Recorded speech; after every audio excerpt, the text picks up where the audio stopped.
medieval depiction of fireworks festival. It wouldn't look like anything special if there weren't a couple of curious activities going on at this festival. For example, this installation, which seems to produce some sort of light, but it's not linear as it is with the properly depicted fireworks, or the also very well depicted torches or smoke from gunfire, all of which are depicted with light spreading in a linear manner. The strange devices emit light in the same way as a Tesla coil does. Also, it would be very hard to explain what the chaps around are doing if we continue to believe that the known sources of light known to man at that time would be candles, simple torches, fireworks, things like that. What these two are doing doesn't seem to be much different from this modern Tesla coil entertainment.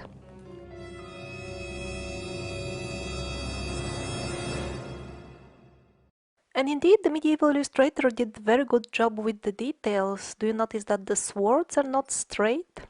They are flame swords.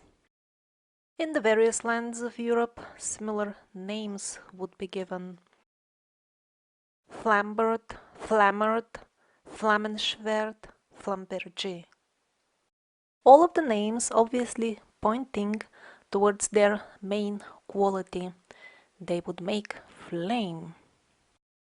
And not just any flame, not like the flame of the fireworks or like the normal light which goes in straight rays, but exactly Tesla coil style flame. They are manufactured till date again for entertainment.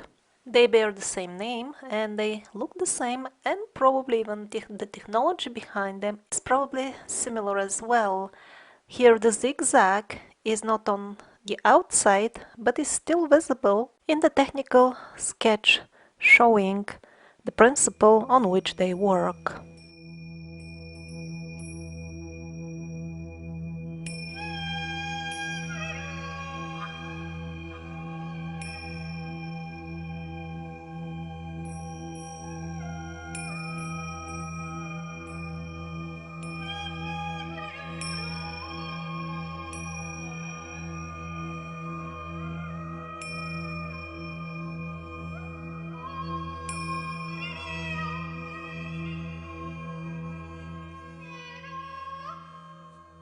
So this thing was found a couple of years ago in Kosovo, the Balkans area of Eastern Europe.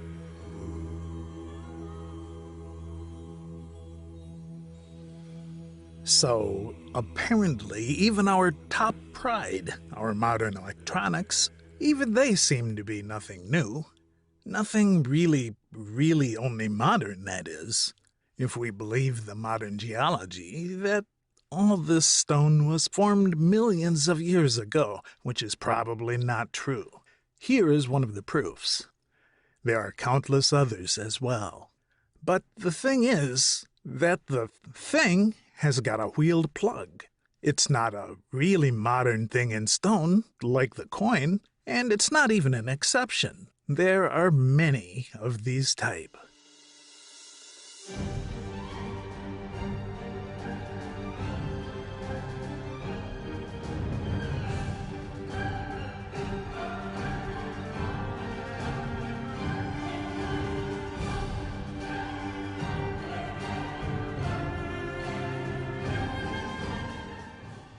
And although in this case their very small and precise size is the only surprise, here in Siberia they were even made with nanotechnology.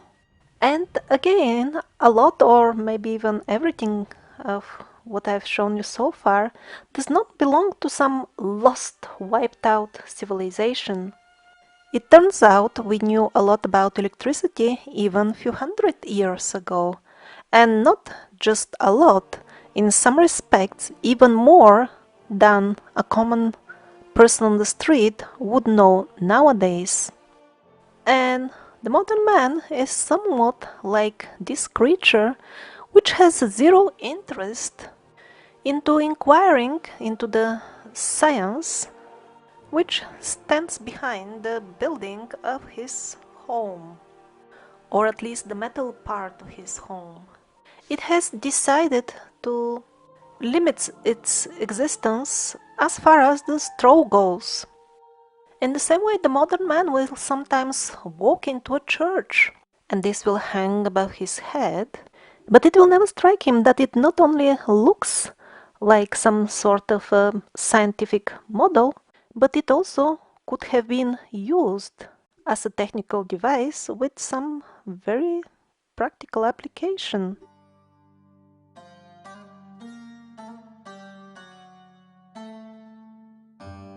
Now let's see what's the situation with some modern patents for using atmospheric electricity.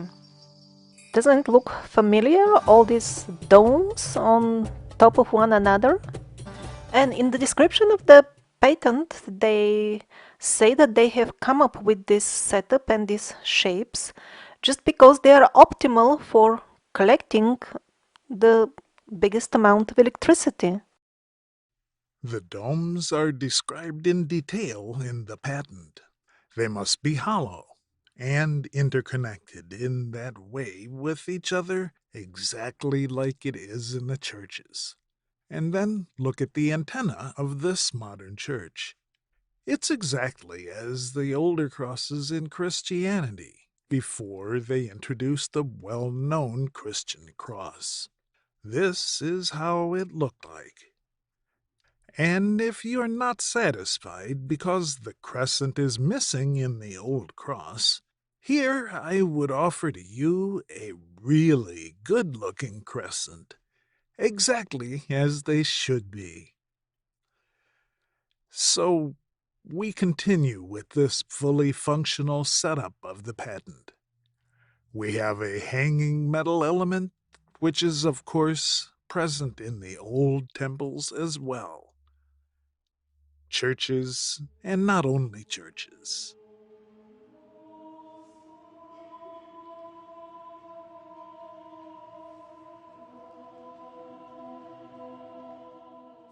So, what else do we need to have our setup complete? Metal floor.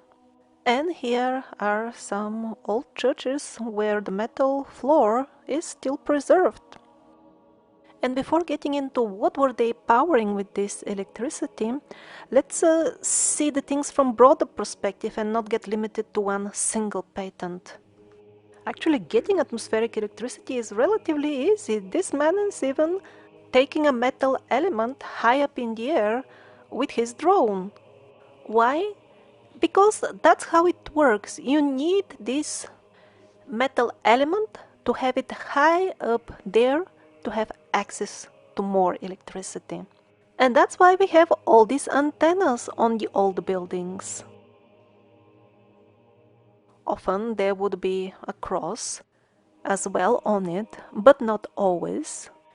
And even when we see a real Christian cross on the top of such domes, this doesn't mean that the original entities which put in place the rules for building ancient temples, they had exactly this symbol of the suffering Jesus being crucified in mind when they were making the rules of what in the church should be built how, and what is the practical application of what we now perceive as mere symbols.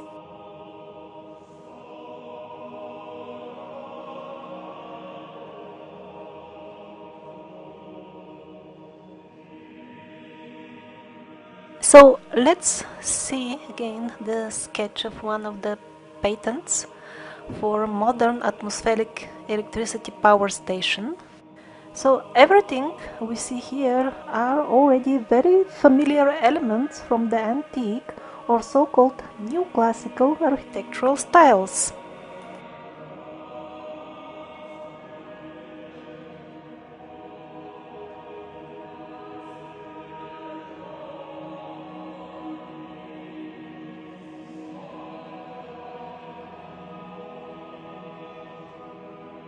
These are contemporary historic illustrations, and also some installations have survived till date.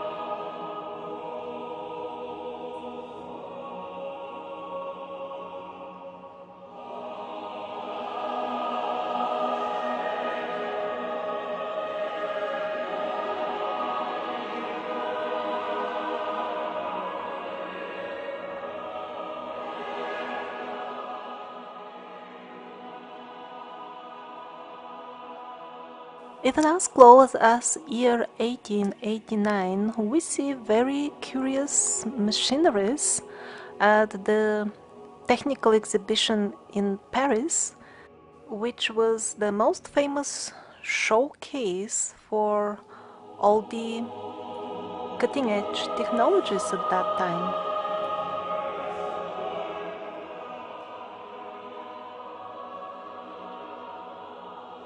And all these miniature domes would be displayed in the technical department.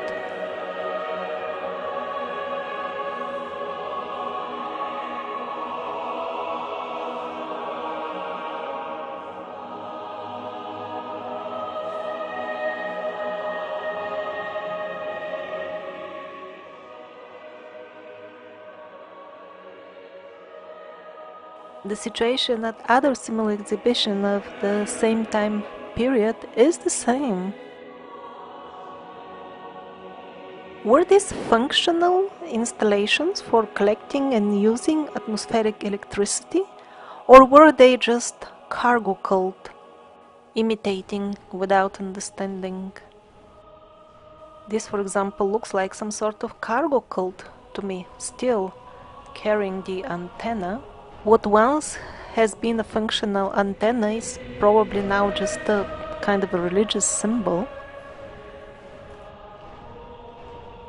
The first and most important thing that we have to do if we want to start understanding the ancient advanced technologies is to first of all abandon the deeply rooted concept that we need a very sophisticated device to get high-tech results.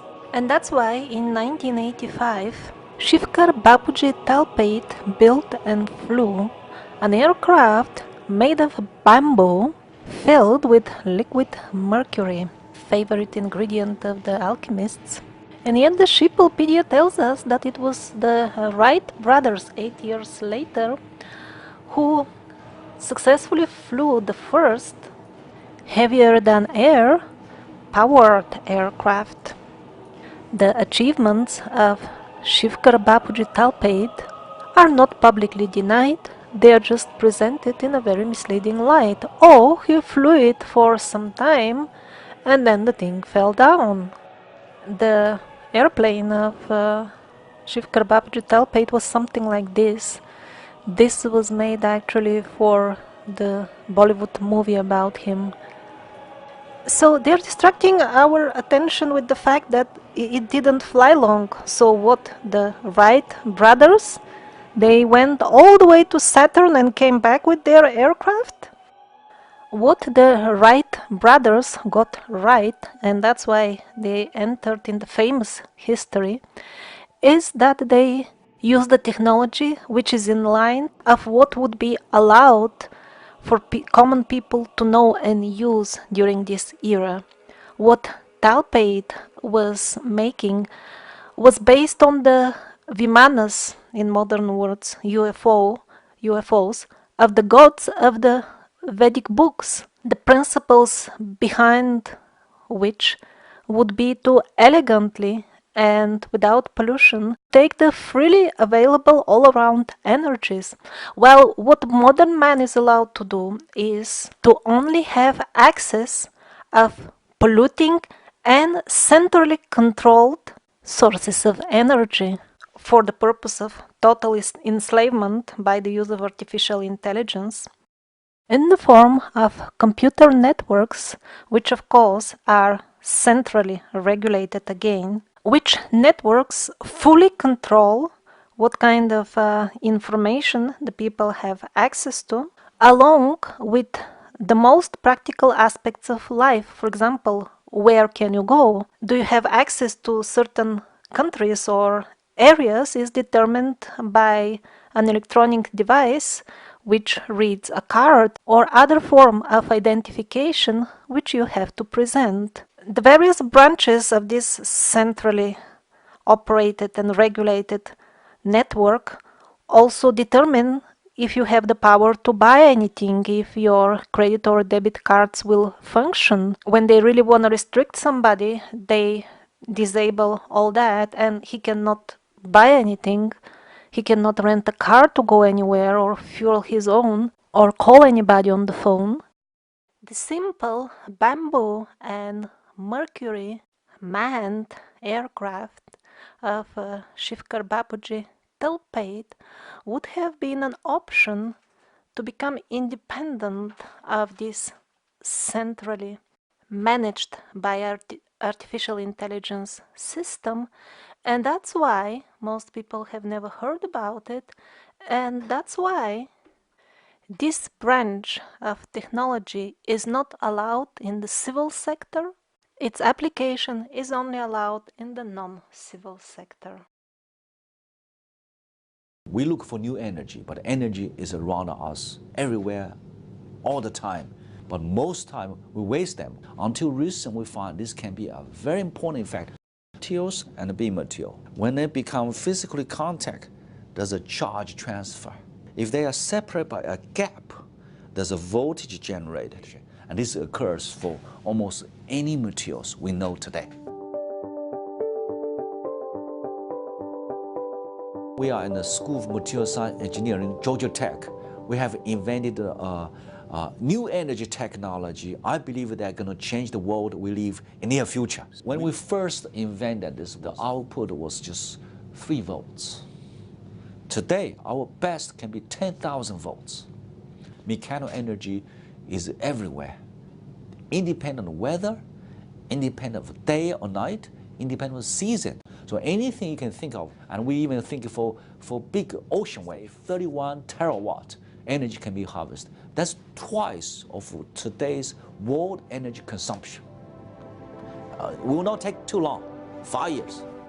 5 years, even 50 will not be enough, unless humanity collectively decides to leave this parasitic paradigm in which the freely available mechanic energy is not allowed for personal use.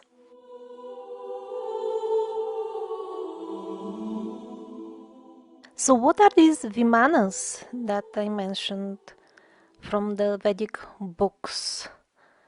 These are exactly what now we call UFOs. The only difference is that in Vedic times, people were in contact with those who flew such aircrafts, while the modern man prefers to live in ignorance and says it is a mystery and closes his eyes while browsing the photographs from the Second World War.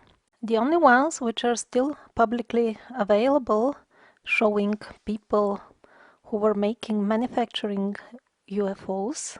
If you're not familiar with this subject, I would recommend getting familiarized as soon as possible, because with the speed with which they remove all unwanted information from outlets like YouTube, soon maybe even those images may not be available.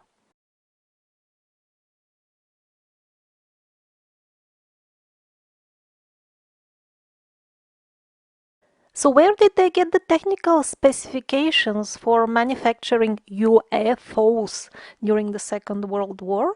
Again, from Vedic sources, this is one of the people who were employed in translating for them and making the Vedic concepts understandable, because Sanskrit is very difficult to translate. And interestingly enough, surprisingly or maybe not surprisingly, if you search for the word Vimana in his official, quite long biography on Shiplepedia, the search results are 0. All these intricate, endless carvings at the Vedic temples, actually they contain many Vimanas, but for a foreigner they might be somewhat hard to identify because they somewhat resemble small houses or some sort of decorative pavilions. Here we've got a couple of UFOs parked just like that in a broad daylight. Many of the pyramidal or dome-shaped towers or domes of the Vedic temples are actually entire huge Vimanas. It's not just my personal interpretation, this is what people were carving, depicting the god. It moves around with its UFO, its aircraft, and that's why it is the thing that you would expect to be carved in a temple, the abode of the Lord. Here, a Vimana in the blue skies, it's flying. It looks like a castle. So many books are included in the Vedic literature as such. And of course, there are so many mentions of Vimanas, but one of them stands out, and that's Vimanika Shastra. Although it has been dictated in trance some merely 100 years ago, those who wrote it down claim that the ancient rishis were simply dictating through them a very old text. Well, as people say, seeing is believing. The photographs of functional UFOs that we have from the Second World War, well, they're exactly like Rukmi Vimana, one of the models described in Vimanika Shastra. And by the way, something of very similar shape made a crash landing in Pennsylvania, Kecksburg, on December 9th, 1965.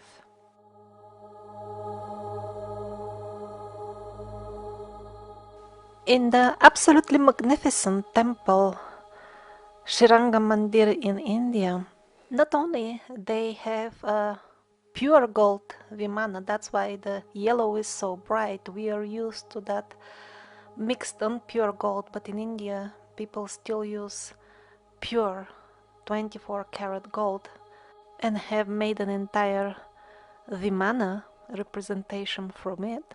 But apparently, according to reports of local people, while they were digging in the area, they found an old, genuine old, and still functioning Vimana, some 10 feet tall, in the underground chambers of the temple. The chamber is currently, of course, sealed.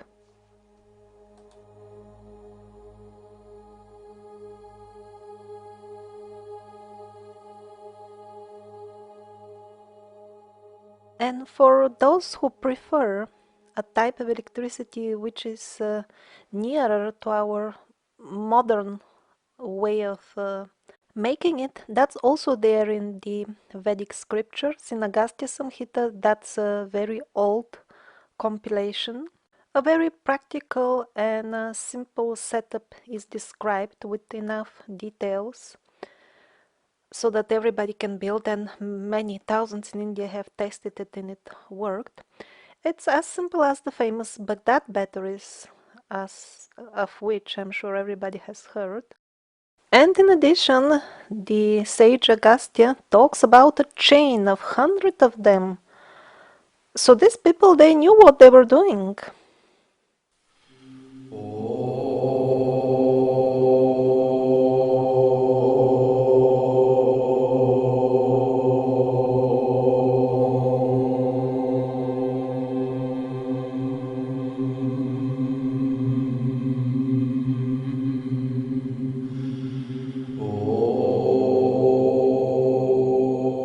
And some of the old high-tech installations still function.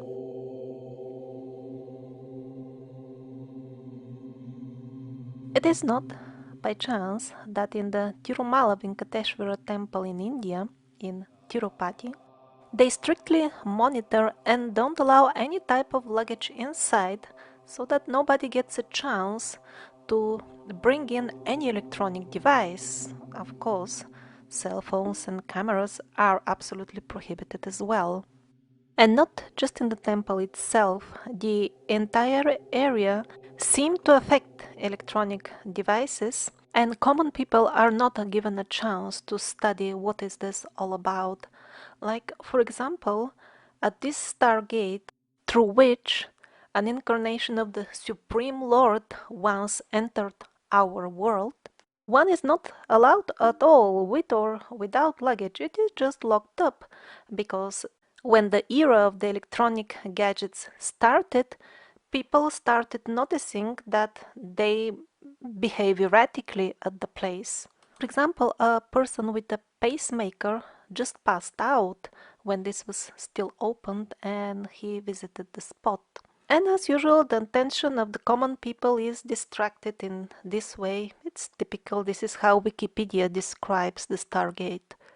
Ironically enough, Wikipedia tells the actual truth, but most people will not understand it, and they did not intend it to be the truth when they wrote it. The thing is that anyway, everything that is natural, including nature and earth, is actually supernatural.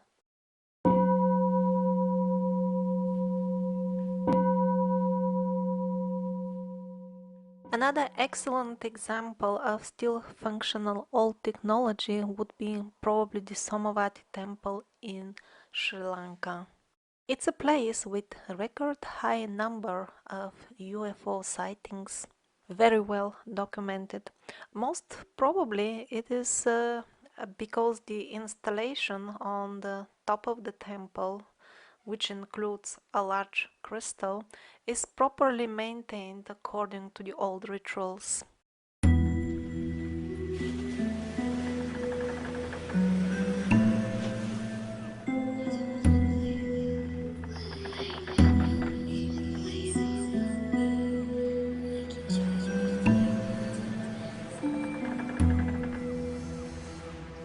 Pneumatic trains. It sounds so futuristic, so high-tech.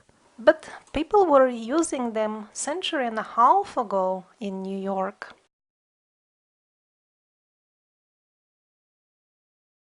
It was fully functional, it operated for some time, and people traveled in style.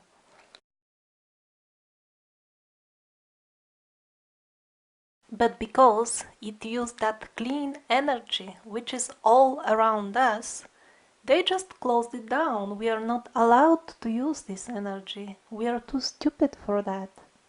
Even in modern days, now it is not banned, but practically it cannot serve the masses, this pneumatic technology. The excuse is always the lack of funds. But what about all the enormous subsidies poured into the oil industry? If they are directed towards cleaner technologies, there will be no lack of funds. So they closed down the luxurious pneumatic underground in New York, and later on built the underground tube the way we know it now. Look in what kind of carriages they put the people initially. This is such a downgrade from before. In London, it wasn't that luxurious as New York because they managed to stop the project at even earlier stage, but it was there as well.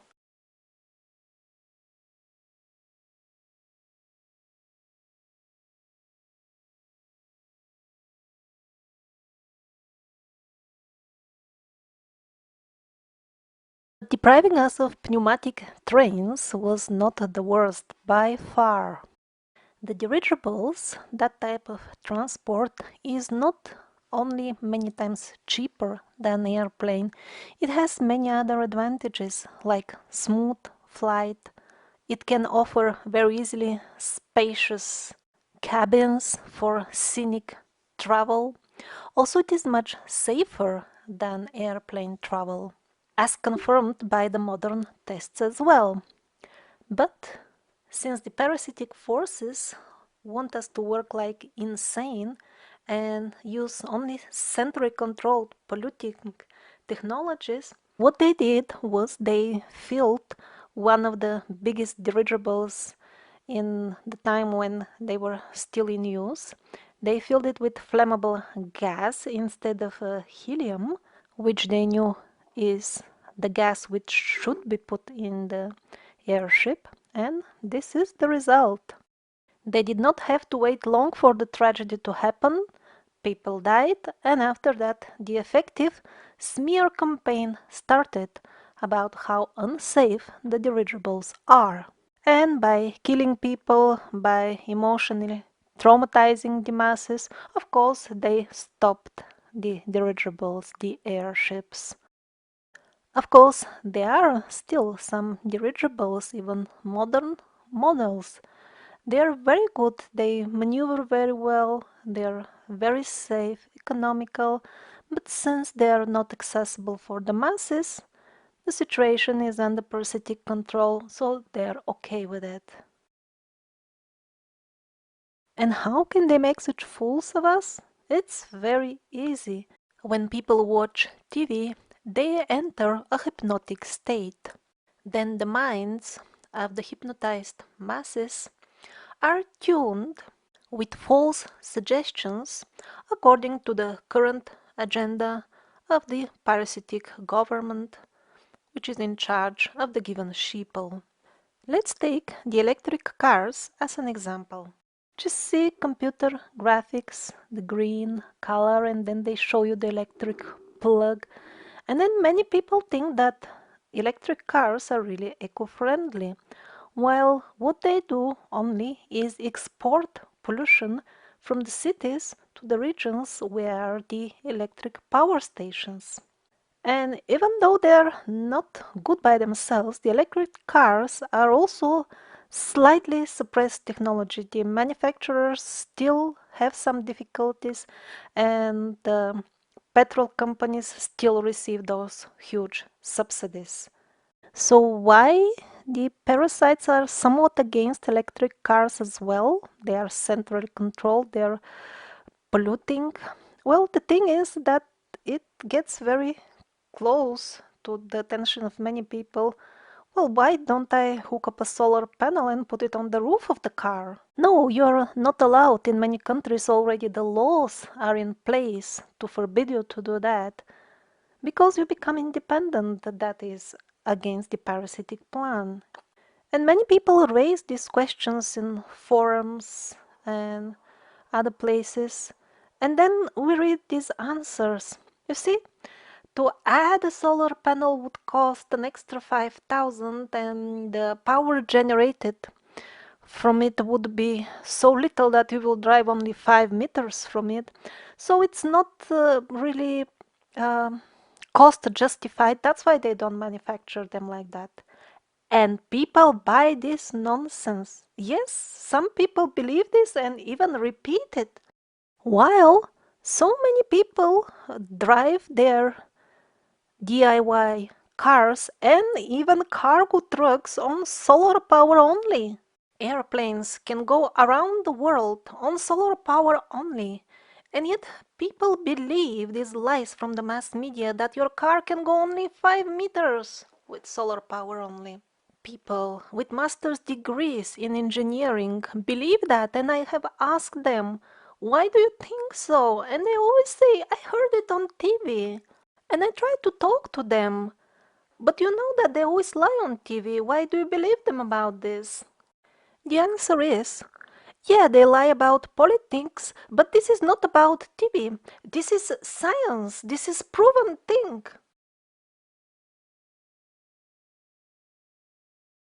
Not to even mention how many people have demonstrated again and again functioning models of cars powered by water.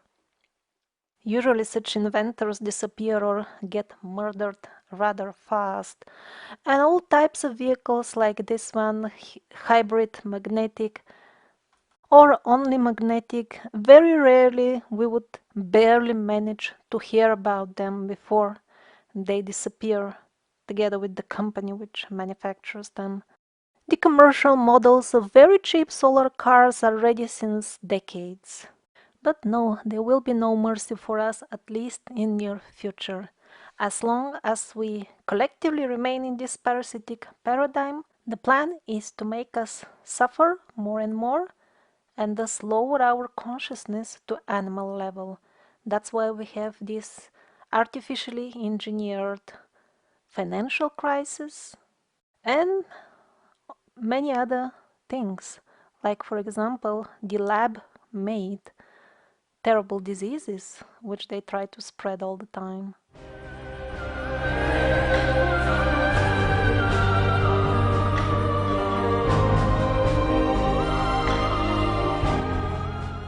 Actually, electric cars are not getting popular or introduced nowadays. They're something very old. Do you see the charging cable here?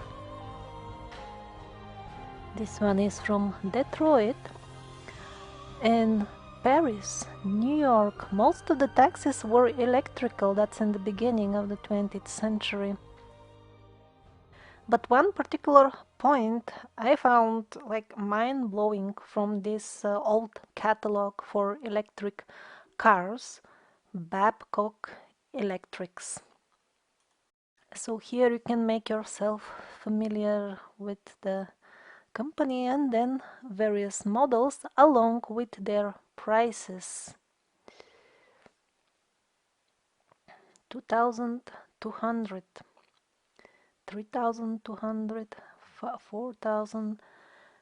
And the surprise is towards the end of this catalog. I can barely believe it, but I'm showing you what it actually says. 1,244-mile tour on a single battery.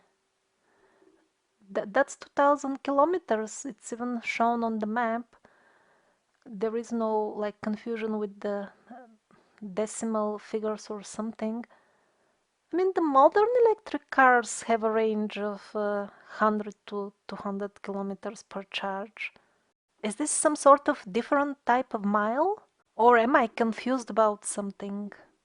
Bright future, it says. For whom? I'm sure the parasites are laughing at us, rolling from laughter, falling from the chair when they see how easily we buy such shallow lies. Years ago I was in England and they banned with law many branches of natural medicine on the grounds that one lady felt side effects, mild side effects from a kidney medicine, and that was it. She was fine in a few days. There were no consequences, but on these grounds they made this legislation and the people bought it. Entire branches of the natural medicine were banned because of that lady who felt slight side effects, and many people actually supported this ban because of dangerous stuff, you know. When we are so stupid, which God will have mercy on us? There is no shortage of modern inventions which would eliminate poverty in no time and would make prosperous life for everybody easily achievable.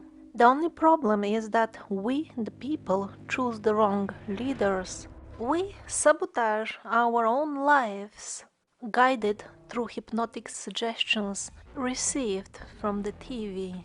The fuel on which the entire tragedy runs is the excessive alcohol consumption, which was also introduced and is still now maintained by the parasitic forces.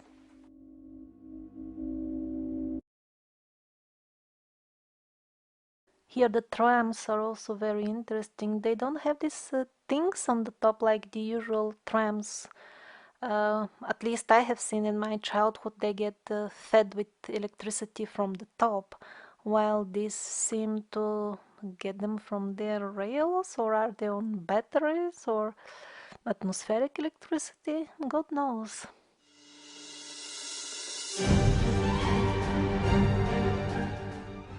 Some men add fins to their cars without having any special calculations from qualified engineers and so on, and managed to save up to 25% fuel after installing such fins. So where are these international organizations and commissions who scream so loudly that they make everything to protect the environment, everything possible? They seem to be just another department of this preposterous scam farce, which is just meant to keep us anchored within this paradigm, because the parasites don't have the right to keep us by force. The only way is to make us believe ourselves and maintain this paradigm.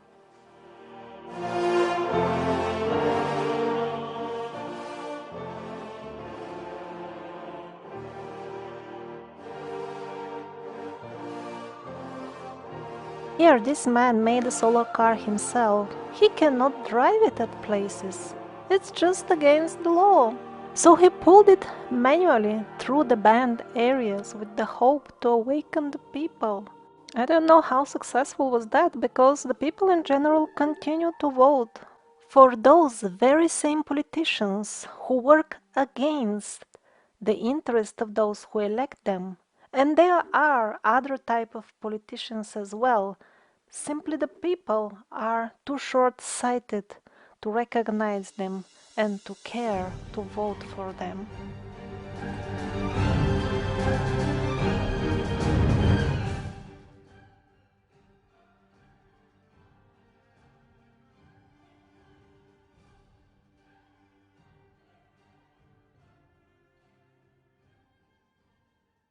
When they were fabricating the official history, it was difficult to always remove all details, and here and there something from the truth was left, and one of them is the history of rockets in medieval times. They appear in the historic records that are available for us all of a sudden in the 17th century without any prior evolution at all, in a ready-made form, and moreover in a historic time when the need of developing them was not yet there. The rockets of Alexander Zasyatko that were made few centuries ago would fly 6 kilometers away, and he was not the only one. In England at the same time they would fly for almost 3 kilometers. But what I find most astonishing is their modern looks, and all of this appeared supposedly without any prior evolution, or at least we don't know how they appeared, to be more precise. This image reflects more or less the standard picture that we are presented of the English invasion in India. But those who like to read history books will find the following description of the battle that occurred when they attacked the kingdom of Hyder Ali in Mysore. He had a special division of rocket shooters that numbered some 1,200 men, and they poured on the British rockets that were 6 kilos in weight and would fly for 1 kilometer. In 1650, Kazimir Semyonovich issues a very interesting book called Artis Magnae Artilleria Pars Prima. So quite few centuries ago, we have ready-made modern rockets. Exactly the same proportions, the same shape. And the most surprising for the modern, or even shocking for the modern rocket engineers, are, for example, the nozzles. They look exactly like the modern nozzles, the same shape, the same proportion, the same size according to the body of the rocket. But nowadays, these nozzles, they're calculated by high-level international teams of scientists who have very complex formulas recently discovered. And yet we see the very same nozzles centuries ago. So again, the story doesn't match very well. We are told that the laws of physics on which the calculations of the nozzles of the modern rockets are based were discovered just a couple of decades ago. Then how did they know what kind of nozzles to put centuries ago? Not to mention even that Kazimir Semyonovich says that these are not rockets invented in his time. This is older stuff that he is just writing about. People knew about these nozzles and designs and aerodynamic shape even long before he compiled his book. This is a medieval image. He is holding a modern rocket.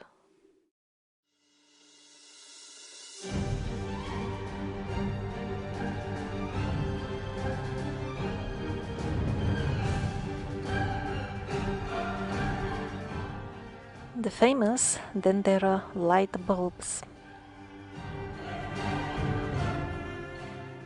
And also all these types of buildings were always told they were places of worship based on their looks and the inscriptions found in them. But as far as the looks, they are not that different from those of some neoclassical electric substations. Or maybe the colorful decorations, you get that as well. Actually, most likely they were both temples and at the same time some sort of power stations or substations. It's hard to say what kind of power exactly were they transmitting, but if it was electrical, probably it was not wired.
The upper parts of this magnificent temple in India, the Ramappa temple, are made of autoclaved aerated concrete, which according to the Penguinian history was invented in the 20th century. And yet this is a historic temple, officially dating to the 11th century. The stone of which the upper part is made doesn't only look like aerated concrete, it definitely has all the proper properties of the aerated concrete. For example, it floats in water. So using aerated concrete instead of standard one gives various advantages, one of which is that it makes the buildings more earthquake resistant. Yeah, it's lighter, so less likely to collapse. But not all ancient and historic temples in India are built out of such concrete. The use of this material is not very common. Why did they decide to use it exactly at this location and only in the upper part of the mandir? Most likely, they even saw in the future and knew what is about to happen to this temple. Just see how it looks inside. And all that is a result of a very violent earthquake, as if they knew what is about to come.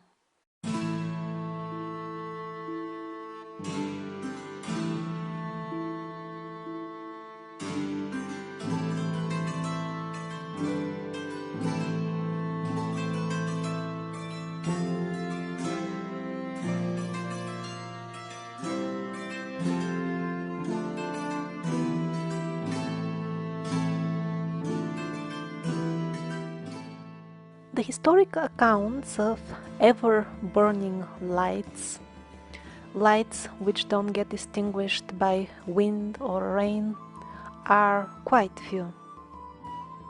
It is simply too many of them, and their descriptions are quite clear. The people knew what they were writing about. To accept the mainstream explanation that people in those days were of course stupid and they didn't know what are they talking about. Also, there are countless historic underground tunnels and cities and rock ruins and so on. And also about them there are quite few accounts that they had some sort of lightning which we don't understand very well. There seem to be even modern accounts of people who have still seen that type of light functioning. Of course, the underground ruins and worlds are quite easy to hide from the public, and that's why we're not gonna find what is going on there anytime soon. At least as long as we continue with this way of life. It's not so much that some evil aliens or evil groups of people are restricting us in such a way. It is mostly our own ignorance. For example, let's return to those magical swords, the medieval magic weapons, literally, because a lot of what they did was also due to the spells which they would usually put in them. So how did the spells work exactly will be probably a subject of another series of videos, maybe even longer than the entire survivors. But let's take even a basic thing. Before the warriors would go to fight, before a battle, they would always recharge their weapons by sticking them in the ground. And that wasn't some sort of superstitious ritual, but something very practical. Those who are aware of the benefits of what we now call earthing will immediately understand that the technology that these fighters were using for charging their weapon is not much different than the technology we use now to recharge our mobile phones. But this was a common knowledge back then. Even common people knew how to connect to Earth and channel power directly, while what percentage of the modern population actually uses earthing or understands well how it works? I guess less than one.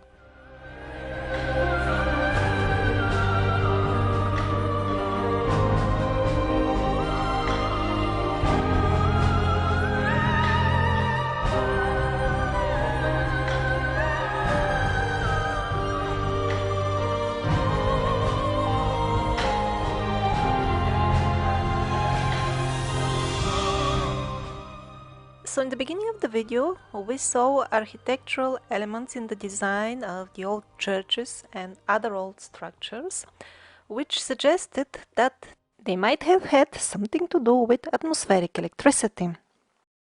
So what was this electricity used for? In the old temples, including mosques and churches, there were kind of glass vessels hanging on metal elements attached to the ceiling. In Russia they were called молочные шары, which means milk bowls. I don't know what was the Western name, but they were mentioned very often in the old Russian literature. Even some photos have survived of the last functional milk bowls. This is when they're lit up. But they're not oil lamps or some sort of candles. It's the liquid itself which glows. It may or may not be connected with the atmospheric electricity collected by the dome. And then here you can see them empty. As you can see, they're good-sized vessels. Although to us it may seem that they were kind of a lightning solution for the temples, this wasn't their main function, it seems, for the people who were using them at that time. According to contemporary sources, they were used for holy fire. Now, I personally don't really understand, was the holy fire from Jerusalem kept in such vessels? Was the liquid of the milk bowls activated by that holy fire? That special miracle fire with which people wash their beards and hands and faces, and it doesn't burn them in the first few minutes after it appears in a miraculous way in Jerusalem. So, are these vessels being lit up from that fire, or was this like a name used for any holy, like sacred fire? Because the substances which were put in these vessels were also magical substances. They were sold in, as far as I understand, dedicated shops for such things, and there were quite few of them. But subsequently, with the church reforms, and as the church was getting more and more divorced from its original mission to expand people's consciousness, they also gradually removed or maybe even banned these holy fire vessels, the original function of which, besides lightning, was apparently also to awaken like telepathic abilities, increase intuition, and in general widen the spectrum of perceivable reality around us. So, as the churches and the temples were turning more and more into a tool of narrowing our consciousness, of course, such simple devices were being replaced, or maybe they made it gradual, maybe they were just diluting the substances which were put in the jars, adding colorants, all kinds of poisons and stuff, and they wouldn't work anymore. Electricity was used a lot in the past.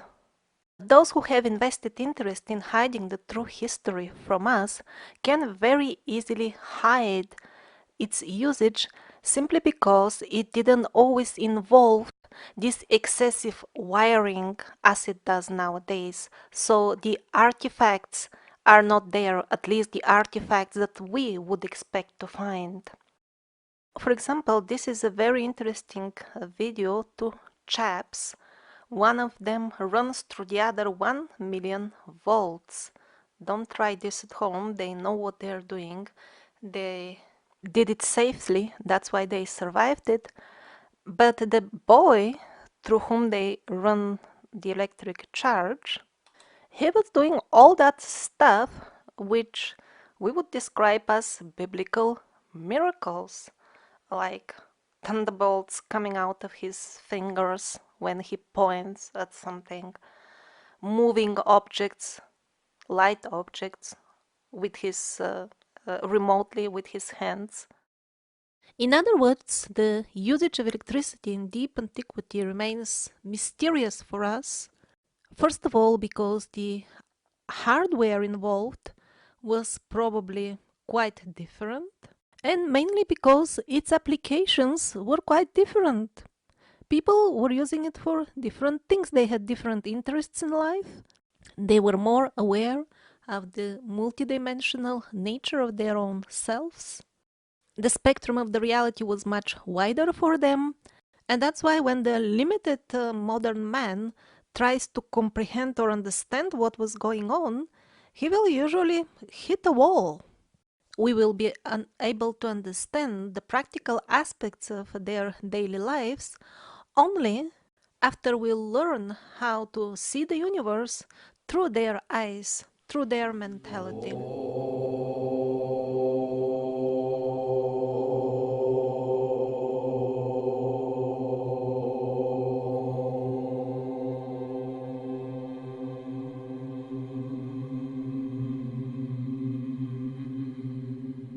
And by the way, in that video, his hair moves. It's very funny. It's not like the hair of the Medusa women from the International Space Station, which they spray with hair fix, and that's why it stays fixed in the same position through the entire pathetic hoax show.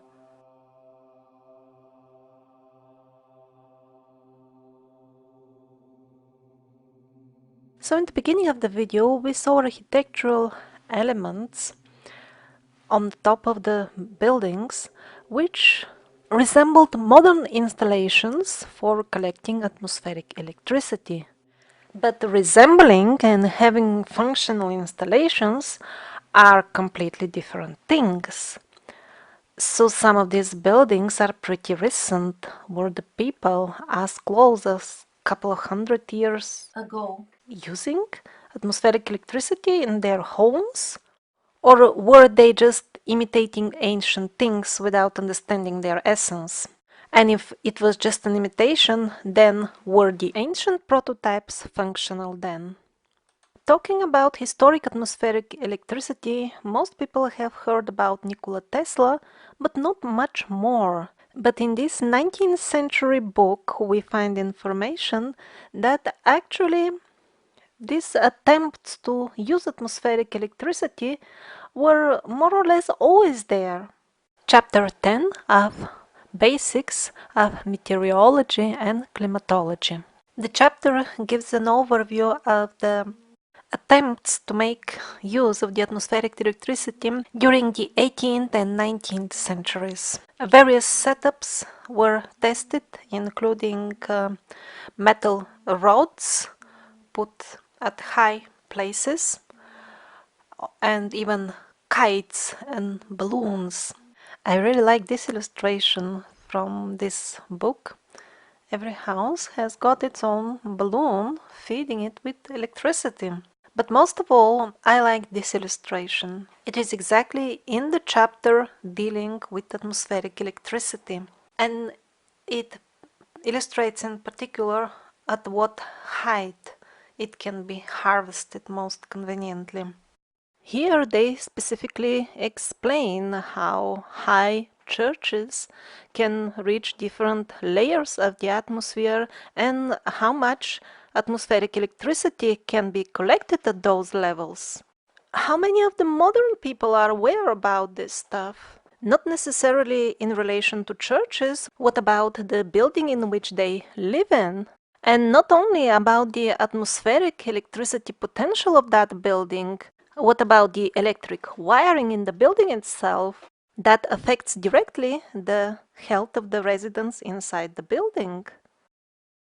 Recently, I published a video based on this book dating to the very same period. Although I published it as a fiction video, many elements from the description of the journeys of the soul from one body to another seem to be not that much fictional after all, because in the last few decades we have this new, at least for us, new scientific tool of the past life regressions, which is nothing else but an old, revived shamanic tool with which we can recover verifiable information of what happens to the souls after and before they inhabit their current body. And a lot of the details that are new for us, because they come from this very recent source, they are already in this trilogy, which contains the description of the other planets, or if you prefer, planes of existence. And even without going into details from this book, the very fact that it is all about the reincarnational path of the souls, and it is written by Christians for Christians, according to some sources, it was even used as a textbook in a Royal Army for Christian officers in a Christian government. This by itself makes me wonder, what was the Christianity like 200 years ago?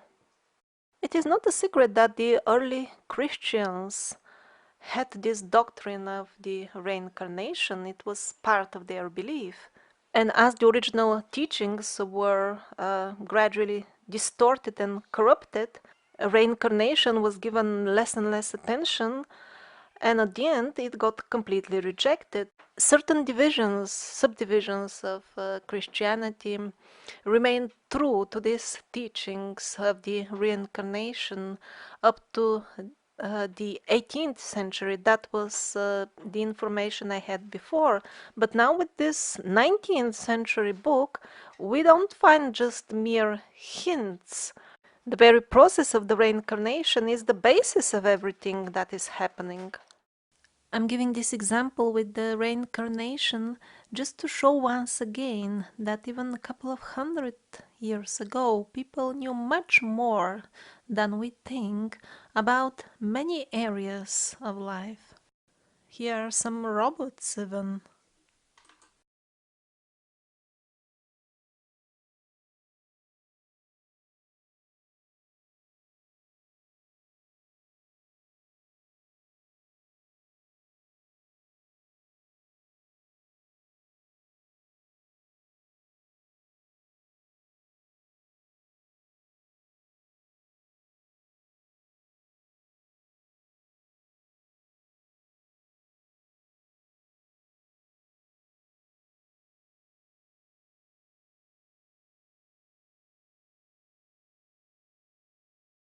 So this book reviews the attempts to use atmospheric electricity in the period of the 17th through 19th centuries.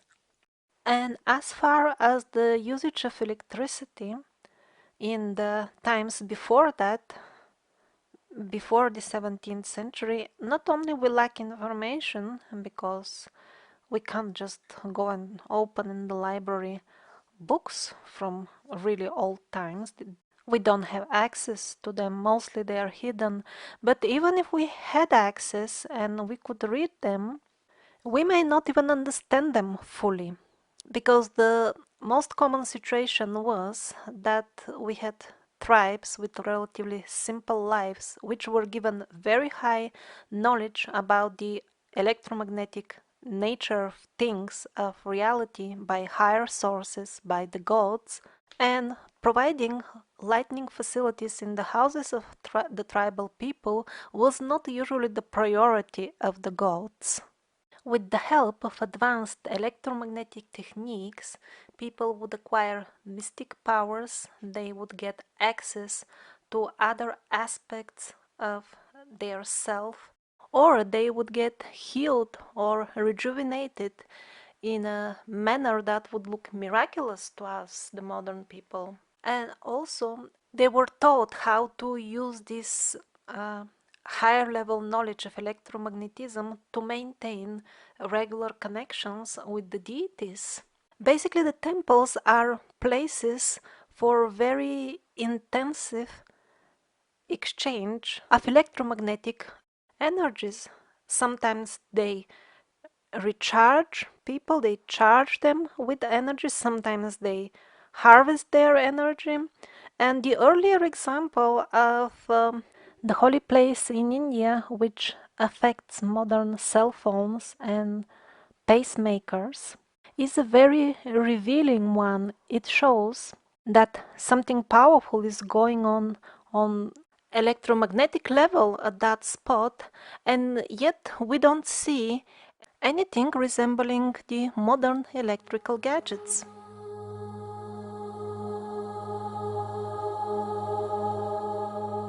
Now, do you see the figures of the three monks? Judging in relation to their height, the door behind them would be some 4 meters high, let's say. That's a quite good size for a door. At least for us, but not for those who built the original door, which was closed at some point to make the 4-meter door. The original one must be at least 8-9 meters. That's the height of a 3-4 storied building, just the door itself. Interesting, I wonder if it was made so big, reflecting the actual size of the people who were walking in through this door, the original one, or was it just the level of their self-awareness expressed as an architectural element.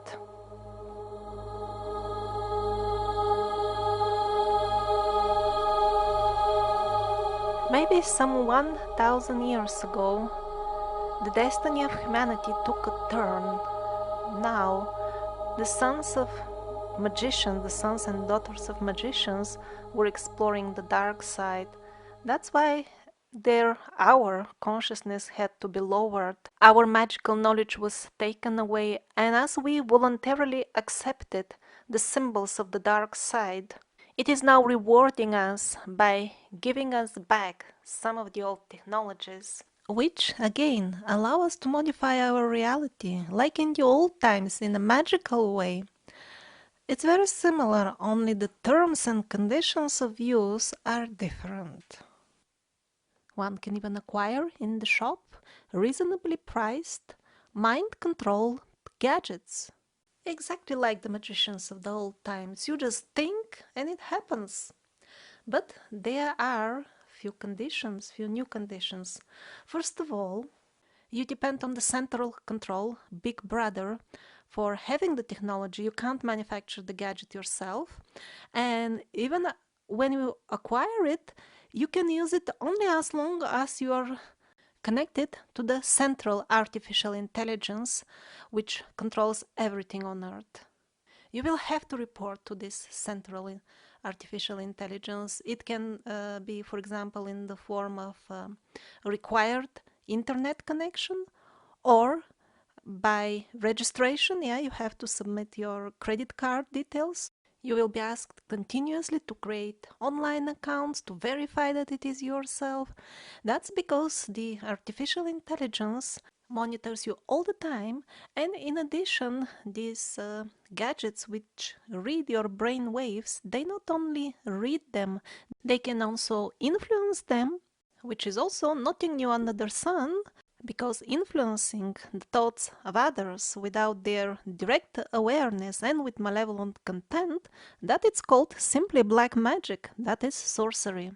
And they always make it look like as if this is some sort of new invention that has never been seen before, while they're just reviving the old techniques, selling us back what they stole from us centuries ago.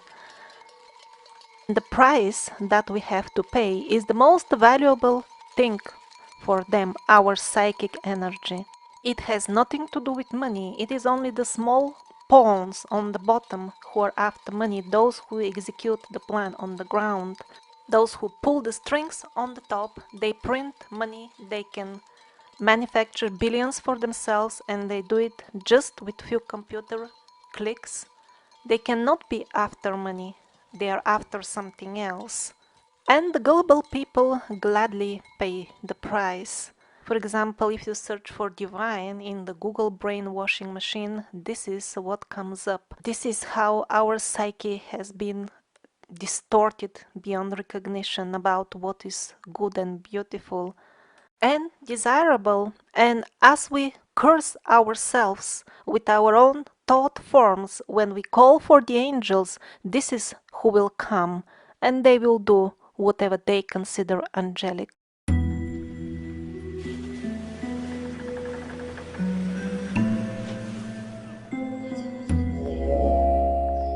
Our use of electric devices is really excessive. We are somewhat on the wrong path. In the past, when people were wiser, a lot was carried out, a lot of these tasks, they had sound solutions for them. Modern tests on what used to be called magic spells show definite results in, for example, delivering certain messages to plants, restructuring water, moving objects. It has been shown again and again, sound can have also profound healing effects. All this and many more is nothing else but the old magical spells being rediscovered.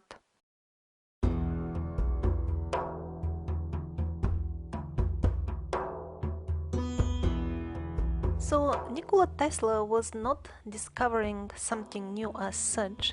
He was simply consciously or unconsciously bringing back the old knowledge. Of course, he was a mystic himself. Tesla style installation was recently set up in US, but of course it has nothing to do with attempting to benefit the lives of the people who have financed all this with their taxpayers' money. What to speak of the benefits of this installation? They didn't even see the need to tell even the local people in the town what are they building.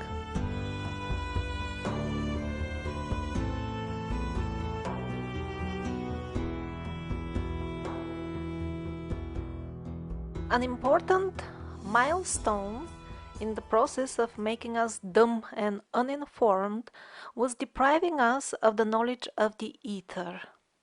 In school, we are being shown an incomplete periodic table of the chemical elements as made by Mendeleev. He himself studied and to some extent understood the ether and placed it first in his original table. This is his book, Chemical Understanding of the World's Ether. But as he died, they edited his works and published them under his name, and of course they changed the periodic table.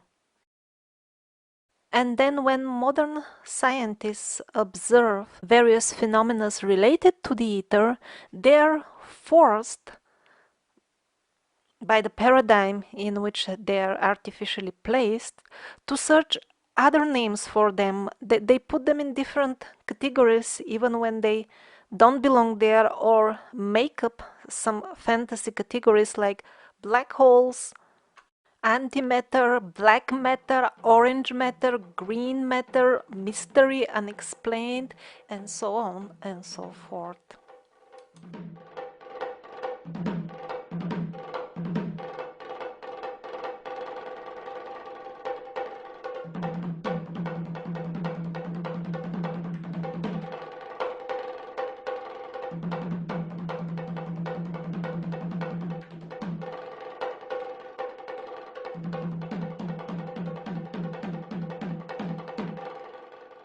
And no wonder that historically we find mostly, when we dig, remains of settlements which would be relatively simpler than our current towns and villages, and yet sometimes they would have installations which are better than ours, or artifacts which we cannot reproduce.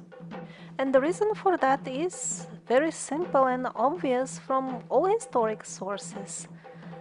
People did not discover gradually things as they always tell us in school. It was all given by divine sources. For example, the first emperor of China, who was extraterrestrial for all purposes.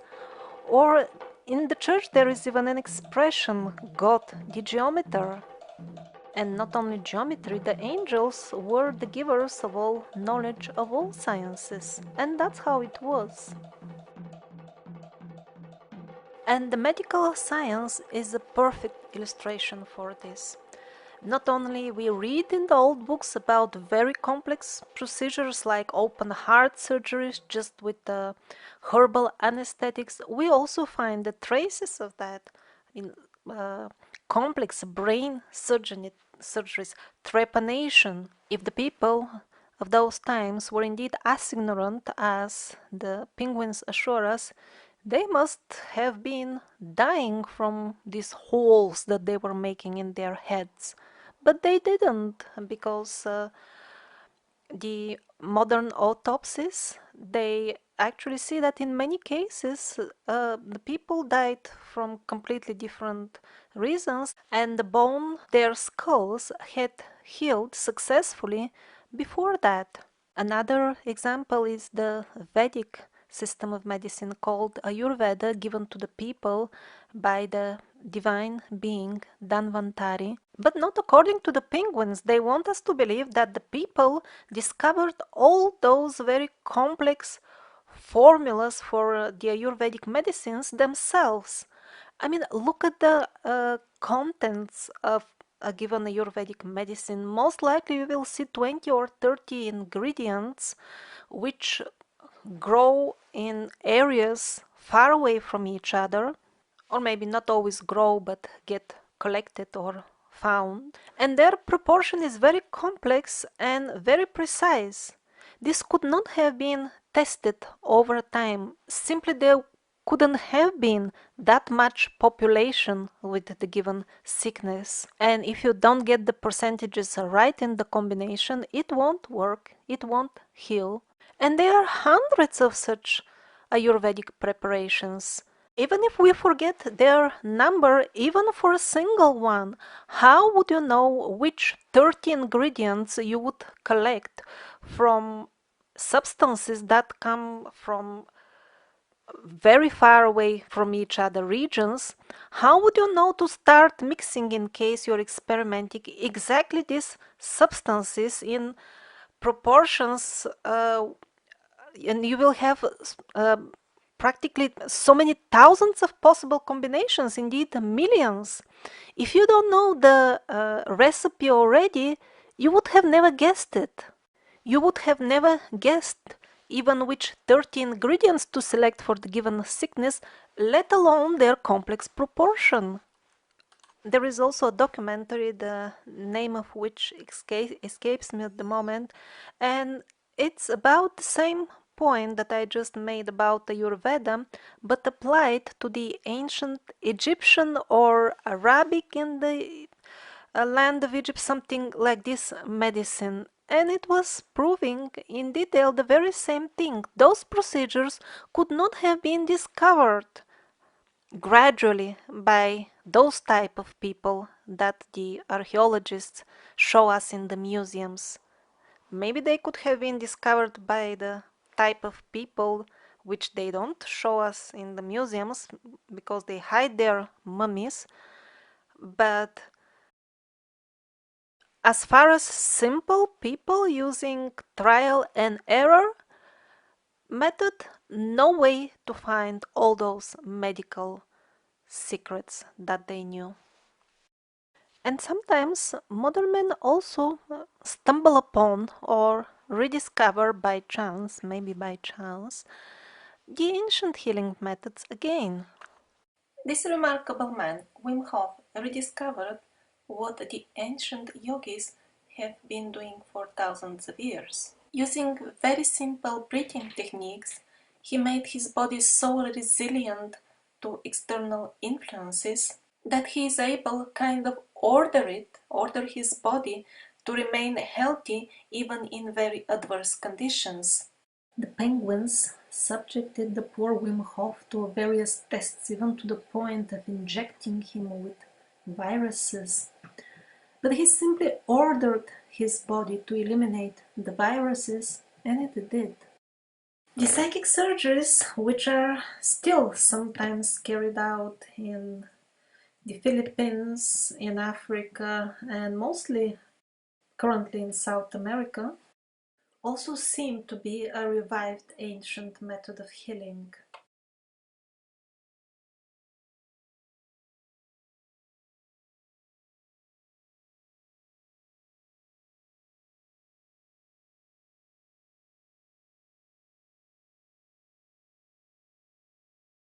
All this is done without anesthetic, and after such major pulling and cutting, in a few minutes the patient is ready and simply goes home without any further complications. The first big study is made by Dr. Seutemann from Germany.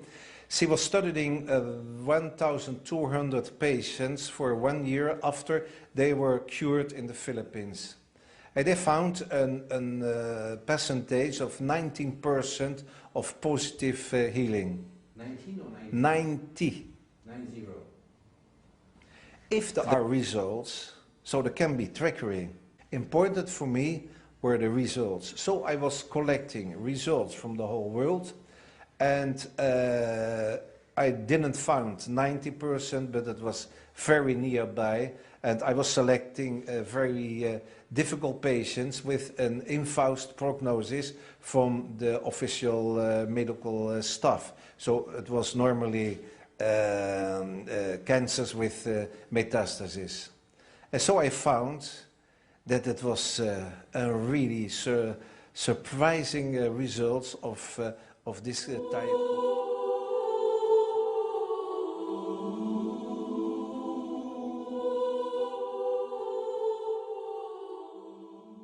The knowledge of metallurgy and smelting is a perfect example of very simple things, easy to carry out with simple means and achieve fantastic results, but only if you have somebody to tell you how to do it. Smelting, they are telling us, began 9,000 years ago. But how come this is a chemical reaction? Oh, it was easy, the penguins say. You just throw colorful rocks, means ore, in the bonfire. And that is so ridiculous that even some of the penguins themselves don't believe it. And it is not just putting colorful rocks in very hot fire over 1000 degrees Celsius.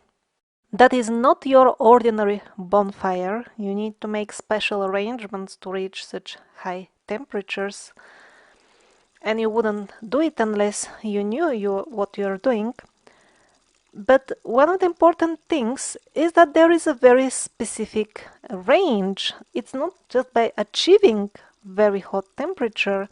You have to keep it within a range. If you don't, your colorful rocks are not gonna turn into pure metal.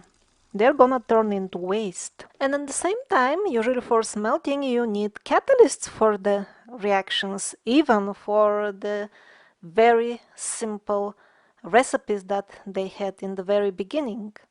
Yes, that can be obtained from simple materials, like special types of bones ground and prepared in a special manner. But how would you know to put that in that cooking pot with the colorful rocks? So for simple men to discover smelting by chance is out of question. And yet the penguins want us to believe that not only they did it, but they did it independently at many spots all over the globe. Well, the chances of that would be very difficult to calculate, but on the top of everything, the penguins assure us that not only it was independently discovered at different centers all over the globe, but it all happened simultaneously. So, the medical knowledge, the knowledge of smelting, are just small examples. All in all sciences and all knowledge were not discovered gradually by the primitive man, they were given by angels and the keepers of the time.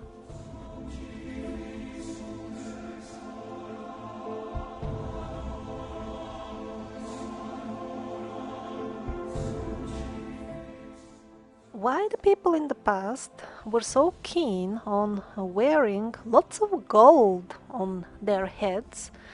That's very heavy, by the way. And if they could afford, they would even drink from golden cups. Or if it wasn't pure gold, at least the rim would be covered with gold if they can afford it. The answer which the penguins want you to believe, because they're paid to keep you in ignorance, is just because gold is shiny, looks good, it's expensive, and people want it to feel good looking and show off. But that is only a part of the full picture, and maybe even a small part, because what the people believed at that time is, for example, that the golden rim on a cup would remove the black magic in case it is in the liquid you pour in it. And surprisingly, or maybe I should say not surprisingly at all, in the modern days we discover that shielding materials made of precious metals are most effective against harmful vibrations. Like, for example, the waves of the wireless internet or the radiations emitted by our cell phones, which are very well known for making people sick. These modern vibrations are in no way different from the ancient vibrations called black magic or evil spells. Obviously, the golden crowns of the rulers provided similar protection. The king wanted to be able to think for himself. He wore a golden crown as a shield to be sure that no third party is tampering with his thoughts and his decisions. For example, these are modern devices which facilitate hijacking of the decision-taking process of the common people, of the masses. In the past, it could have been done with spells, without the help of devices, or a combination of the two. It doesn't matter what exactly is the medium, the result is always a malevolent frequency, which could be neutralized partially or completely by mesh of precious metals. The rich and abundant embroidery of gold and silver on the garments of the clergy is in no way different from the modern silver fiber shield fabric. Their original purpose in older times would have been protection from malevolent wavelengths and also protection from the radiation from the various devices gifted by the gods and angels to the people of the earth. The holy men of the past, who were really mediums between the angels and the humankind, they were the operators of such devices, and that's why they needed appropriate shielding clothing for the type of work they were doing. On what grounds should we consider those people more backwards than us, while the majority of modern men are not even aware that certain vibrations or even sounds which are outside of the spectrum which we normally hear, they can actually reprogram our psyche and brains and practically implant foreign thoughts in our consciousness.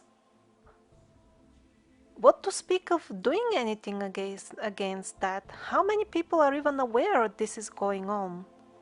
Even the so-called gold sometimes we occasionally wear is not really gold. 9 carat is more or less only 1/3 gold.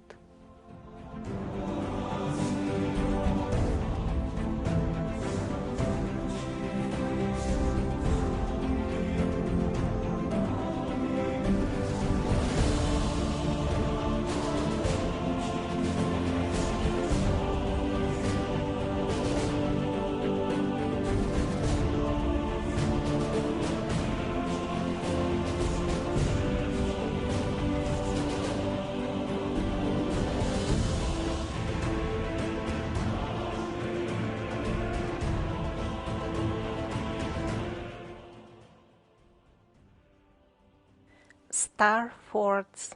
Is this some sort of Baroque lace for fussy lady or building justifying the needs of a military defense structure? In 2 previously published videos I showed that not everything that we see on the star forts can be justified with their alleged defense purpose. And also I have shown that their official history is of course not true. Sometimes they look kind of proportionate, so to say, while in many other examples the lace is kind of too much. too much lace to protect a relatively small enclosure. Also, that enclosure wouldn't be enough to house all the soldiers, which would be expected according to the mainstream version to shoot at the enemy, aided by these special angles of the star forts. Let's take Tilbury Fort in London as an example. The English heritage is telling me that Tilbury Fort defended London from Tudor times until the Second World War even. How could this tiny small thing defend London? Probably its greatest achievement would be to defend its empty square in the middle. So the official story is that all these angles here were made so that the soldiers of the fort itself would hide behind them and shoot at the enemies, aided by these special angles of the star forts. The official story is that the angles will give an advantage of those who shoot from inside. Just look at these angles here. Do you think it will make any sense to send soldiers from inside all the way to those outposts? How would they even reach there? If they use the bridge or boat, they will become an easy prey and get shot before they even reach their destination. And even if they reach alive, how can this corner or this one provide any sort of protection to a soldier inside them? It is actually exactly the opposite. If an enemy has sieged this fort, if a soldier leaves the safety of the central core, even to reach those locations, he will be an easy prey. And even if he does reach, they will just corner him over there easily. He wouldn't be able to even run for his life in the fields. It's providing disadvantage rather than an advantage. Also, if the special angles of the walls were really providing an advantage when you shoot at the enemy, why did they make only half of a star fort here? Wouldn't they want also to shoot at their enemies, which would come with ships and boats as well? Or maybe their idea was to shoot at the boats from these small angles here, which are, by the way, so tiny and small that basically they provide no defense function at all. Also on this map of Spain we have normal star forts. Then we have star forts with what is maybe a cross, so that is still okay. But then some other crosses really look more like antennas, while others have even the Trishul of Shiva all the way in Granada, Spain.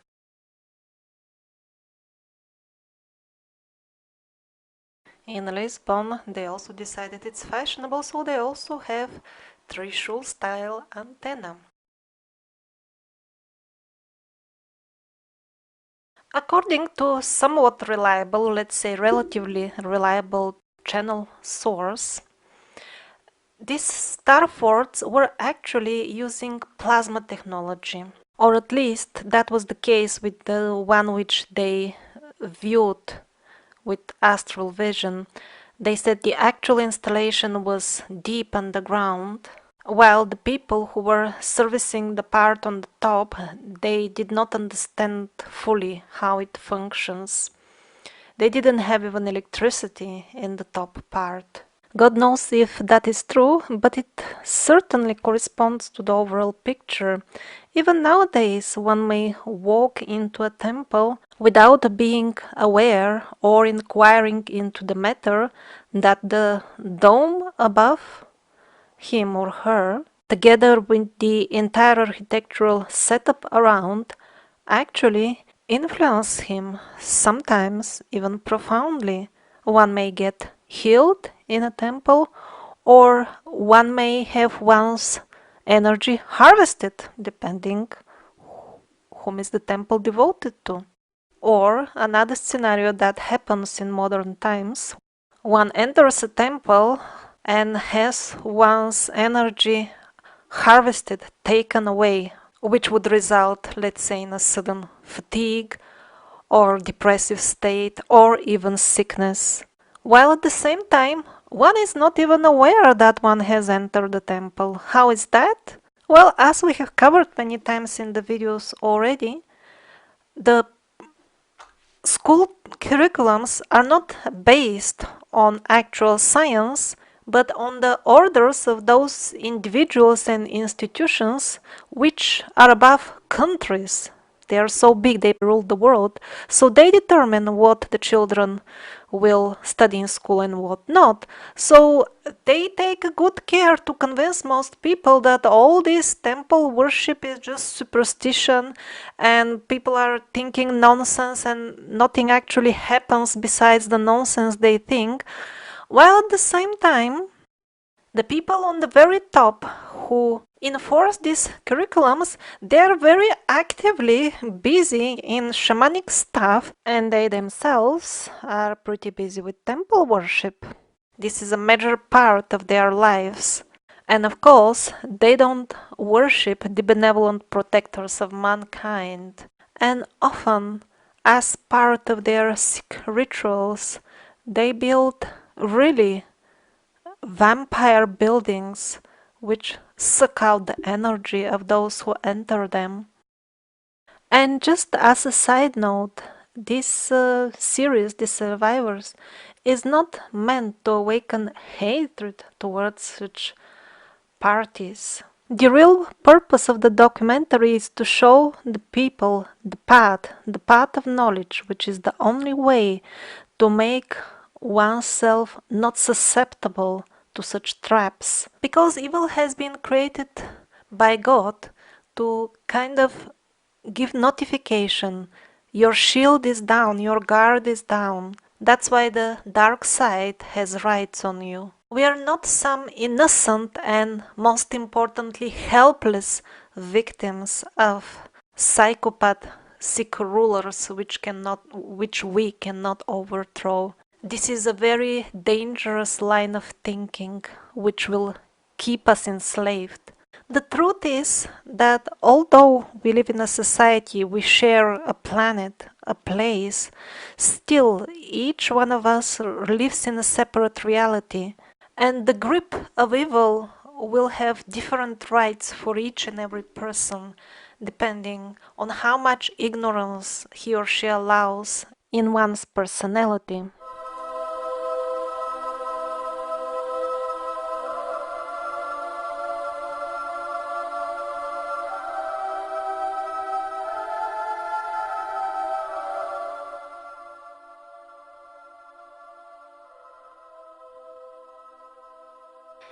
The people who wore top hats, the people who built the neoclassical cities during the last couple of centuries, the people who built huge dirigibles and pneumatic trains, they knew a little bit too much to be tolerated by those who were overtaking the world's rulership. They were becoming uncomfortable. The answer to all that was to bury them, their entire culture, under mud.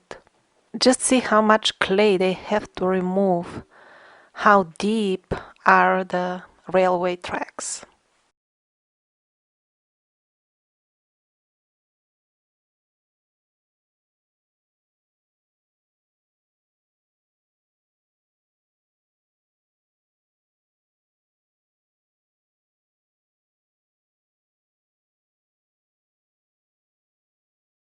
Well, the full story of this great flood of mud will come in the future episodes. But since this episode is about technology, I will just show a quick example of what happened with what was left from them buried under the mud. It will be about a character called John James Hughes, one of the richest men of his time, an Englishman. So, according to the official version, this man in his golden age, although extremely rich, He took his fine English clothes and went in the fields of faraway Russia at an uninhabited place to build a metallurgical factory at the wrong place. There was no suitable ore nearby anyway. To make the long story short, I'll skip all the details of how he obtained the lands with frauds and bribe. All those details you can find in this video. And I want to show you the photographs of his alleged construction, because we are told that he arrived and there was nothing. He was the founder. I mean, look at these houses, they're still half buried. All over his alleged new construction place, we see ruins that he is simply excavating. And by the way, it was his personal thing that he was very much fascinated by history. Since he was extremely rich, he used to maintain an entire network of people who would report him from all over the world about any possible interesting acquisitions related to history, including artifacts, old maps, information, or anything else which can be of some value.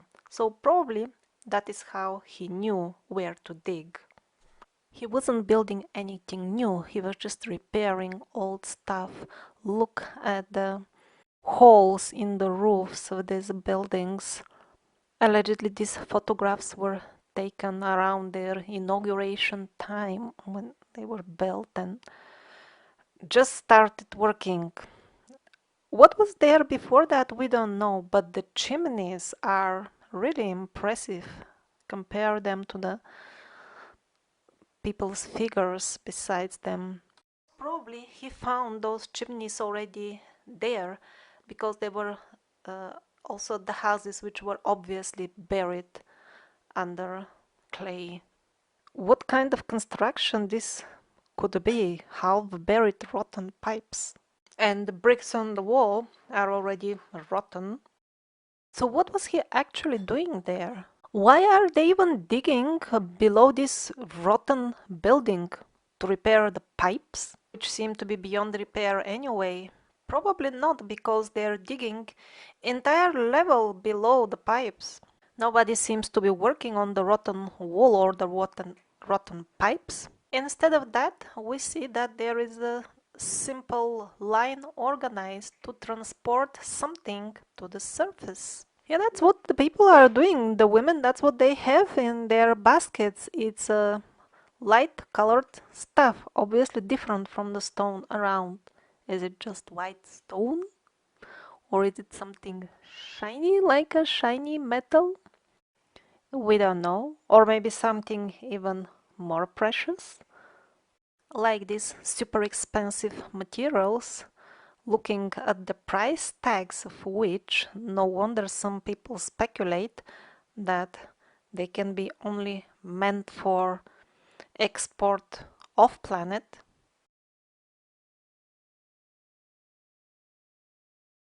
So what exactly was being plundered under the pretext of building a factory? We don't know, but we know for sure what is the destiny of those who, like hungry vultures, fed on the corpse of the destroyed culture. John Hughes is now known as founder, as hero. Quite few monuments are built in his honor, coins are minted, postcards, etc.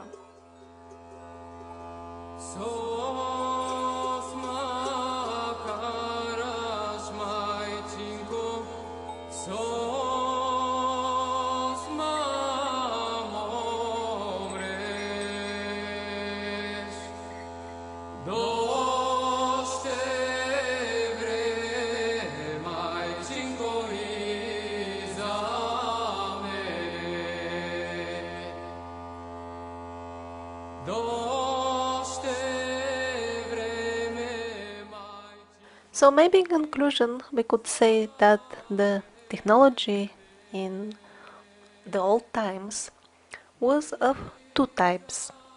Type 1 would be devices or subtle structures which are far beyond our understanding.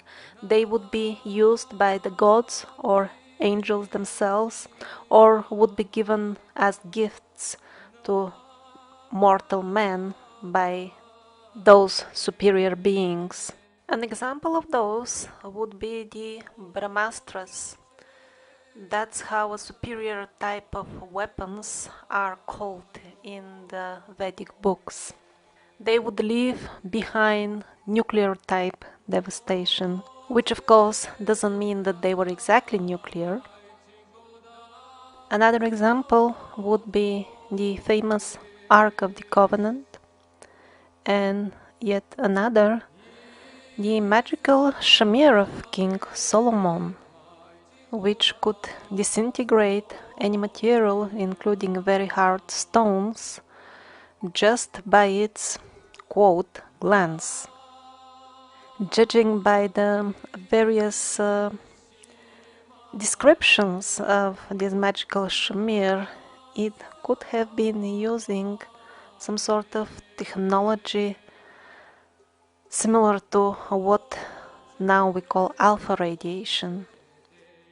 That very King Solomon apparently possessed flying carpets which could transport even thousands of men during a single flight.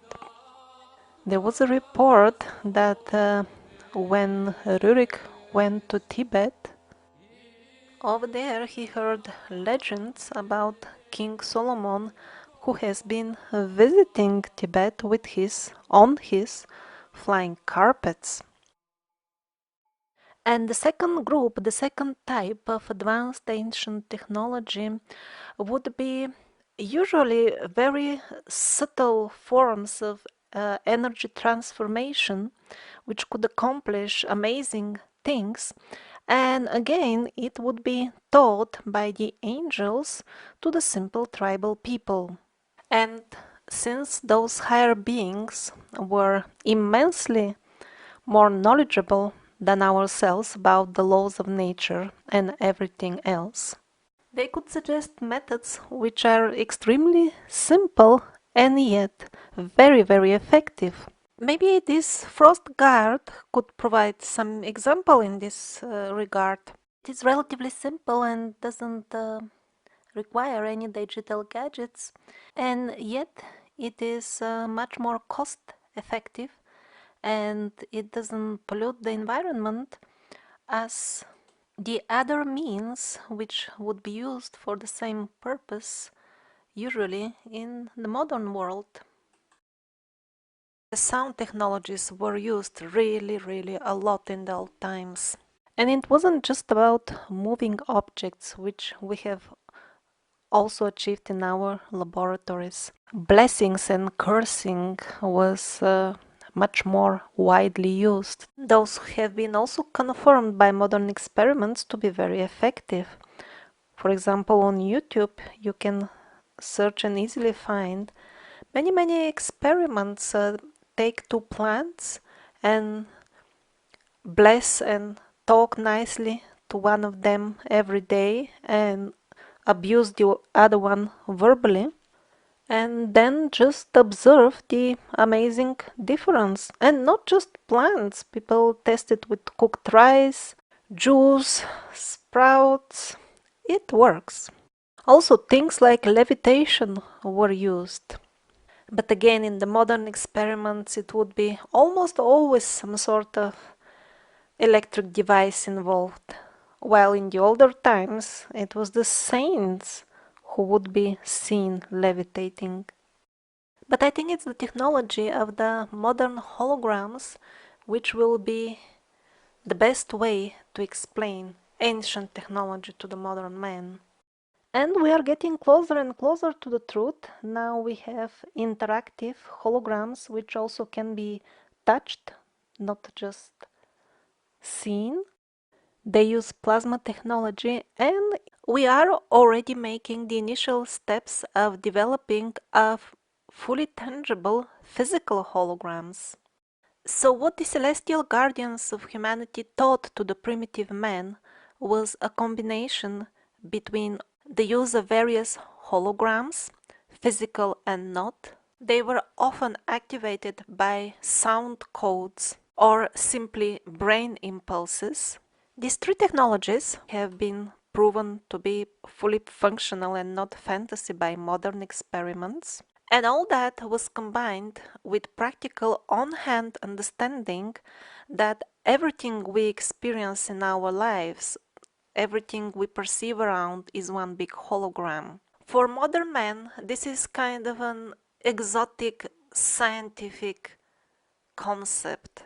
But since ancient men were already born with bodies geared up for subtle technologies, mainly thought and sound operated, and since they grew up in an environment where since children they were taught how to feel the life pulse of everything around. As a result of all this, they were far better tuned to these all-pervasive patterns of the Creator God, which are responsible for manifesting everything which we perceive as reality.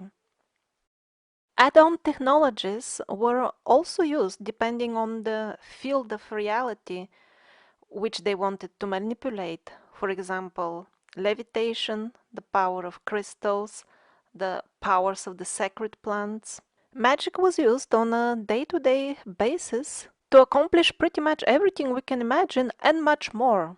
Modern children have their minds clogged up at very early age with tons of useless or even wrong information, which was not always the case in ancient times when the shamans would teach the really important stuff to the pupils about the nature and subdivisions of reality, which is absolutely holographic and can be adjusted for the purpose of having a happy life using holographic techniques and technologies. Some of these subdivisions are larger, they could be called planes of existence. Others are smaller, these are the clusters like bubbles of the personal realities of the countless living beings like me and you, which reside in these realities. Don't worry that at this point we can air, so to say, only dead, so to say, holographic images. It is just a question of time, and holograms will be combined with teleportation, which is also not a science fiction anymore. They have practically managed already to teleport successfully small particles. So take on one side the technology of the holograms, teleportation, and sound, aka magic spells, and combine them with understanding of the nature of karma and the way the various bubbles of personal realities interact between each other. And so you have arrived in the realm of magic, practical magic, the technology of the ancient people.